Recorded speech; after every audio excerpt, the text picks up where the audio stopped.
Hello, I'm not fully sure if I want to stick to this or not, but I think it would be a pretty cool system, because the last one we did for subclasses was Artificer. We go down the list alphabetically, but yeah, that might be an order that we do. I'm not fully sure. I've had a lot of, well, not a lot of, but I've had requests to talk about various specific subclasses, and that's great. I will do those when I feel I am qualified to do so. I normally don't like to talk about something unless I've properly experienced it / researched it, and I think with these subclasses it's best for me to talk about their power if I've seen them in play. With a module I can just research it and then look into how other people have played it. With a subclass it's a bit different. I might have to like hunt down a streamed game where someone played the subclass and like look into what their features do, and even though then I could just read it. So basically just things that I've experienced. Luckily I play a lot of D&D. I am in 4 games of D&D a week, so I know my stuff a little bit. I could talk about stuff for a while. And today we're talking about a subclass that Laura has played, the Path of the Ancestral Guardian, which is a barbarian with some cool ass flavor, I think, and some neat abilities that really encourage you to be the tank, you know. Basically, the tribes of these barbarians are like taught that their ancestors like linger as mighty spirits or whatever, and are like taught to like harness them or something, which is cool as heck. So this is one of those subclasses where it's like, these subclasses, this subclass does this specific thing, or they're not. It's like, in order to cement ties to their ancestral guardians, barbarians who follow this path cover themselves in elaborate tattoos that celebrate their ancestors' deeds.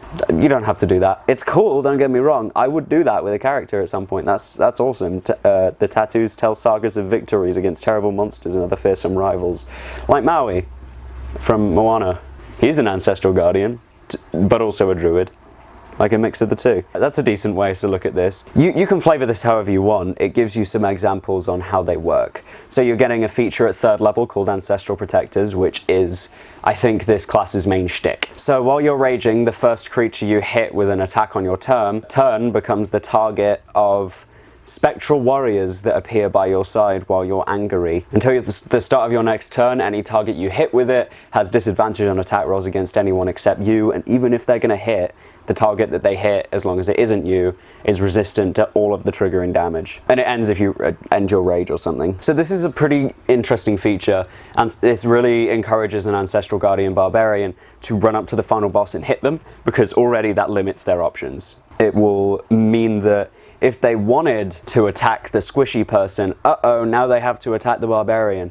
Barbarian's one of those classes where you have to be a tank. You get D12s. And you should have a decent constitution, because even some of your abilities, depending on what you pick, are dependent on your constitution. So you're going to be able to take a billion, trillion, gazillion hits. And that's why Ancestral Protectors are so good, because it encourages the heavy hitters to hit you instead, which then mitigates the damage due to your rage, etc, etc. It's a neat combo. I think they're best suited to like war battles, you know, where you've got like a bunch of guards and veterans or whatever, and they run up and they smack the champion. Yeah, you know what I mean. Flavor that however you want. Laura, when she played one, literally did not flavor it whatsoever. It was just a mechanics thing, and that was fine. And it didn't downplay her legitimacy as an Ancestral Guardian Barbarian or anything. Nevertheless, we're now jumping into territory of features that I have yet to see in play. That's a lie, actually. I've seen 2 of these in play, because I had another one in Curse of Strahd that I completely forgot about until just now. I'm a professional, guys. I know what I'm doing. So at 6th level, you get Spirit Shield, which is a neat ability that gives a barbarian something to do with their reaction, other than like a retaliation strike or something. If you're raging and another creature you can see within 30 feet of you takes damage, you can use your reaction to reduce that by 2d6. It increases to 3d6 at 10th and 4d6 at 14th level. So you're going to be able to, at 14th level, reduce damage on someone by that of a guiding bolt. This is any damage as well. So like, if your squishy spellcaster just got really hit hard by an AoE spell that they couldn't dodge, you can still reduce that. It's not just restricted to like an attack roll or whatever. I think this is neat. It gives the barbarian an extra edge of like protection, gives you the ability to kind of mitigate a lot more of the death and destruction that would befall your allies, because when you're the tank, you have the curse of just watching everyone else around you just get killed while you're like, I'm still on half health. At 10th level, you get a barbarian ability where it's not for fighting. Woo! It's Consult the Spirits, where you can cast the Augury or Clairvoyance spell without a spell slot or material components. And rather than creating a spherical sensor like Clairvoyance does, where you can kind of like fly it around and look around through it, it summons an ancestral spirit in the chosen location. Wisdom's your spellcasting ability for these. That doesn't matter too much, really, I don't think. At least from my understanding of the features of the spells. But that's neat. You also get them back only on a short rest instead of a long rest, and I mean you can also get it back on a long rest like all the features. Augury, I've had a lot of experience with in my games because my player Ryan, whenever he can, he will always take it. It basically gives you a free, hey DM, good or bad or both. Or neither. And Clairvoyance is like a free little scout for you that's magic.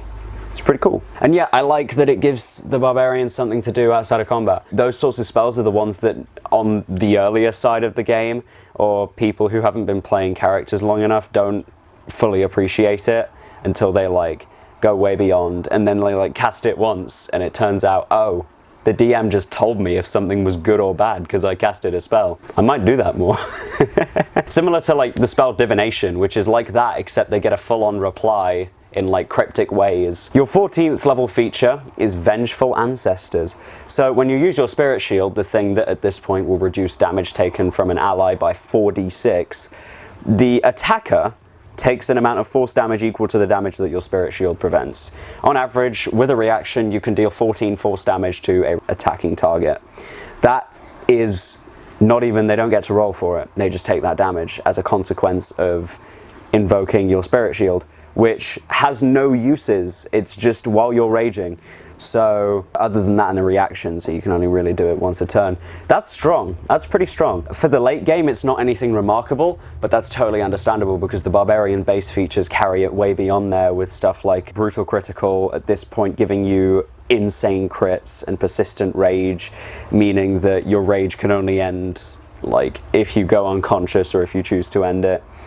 And then your 20th level barbarian feature where you get strength and con increased by 4 to a maximum of 24, which, you know, is insane and I love it, is honestly, I haven't seen a barbarian get to that point, I think, in any game, because barbarian's one of those classes you're tempted to like multi-class with something like maybe fighter or paladin. I've seen it happen. So yeah, that's Ancestral Guardian.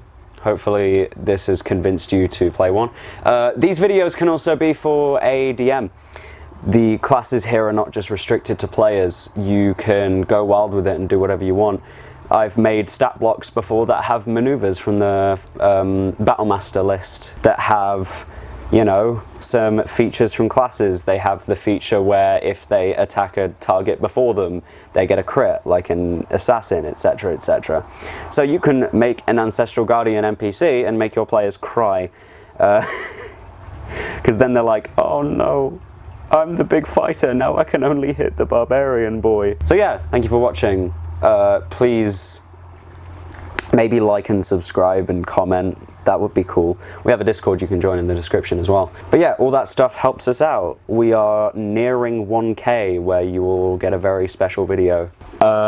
Cheers, see ya. Where you can't not be squishy. Where you have to be, no, I worded that wrong.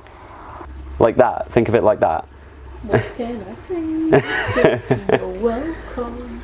Yes, Barbarian comes after Artificer. I was just checking because Barb and Bard. No, I'm not ready. I'm not fully prepared for this upcoming video. I don't know what I'm doing. It's not like I've played one of these before.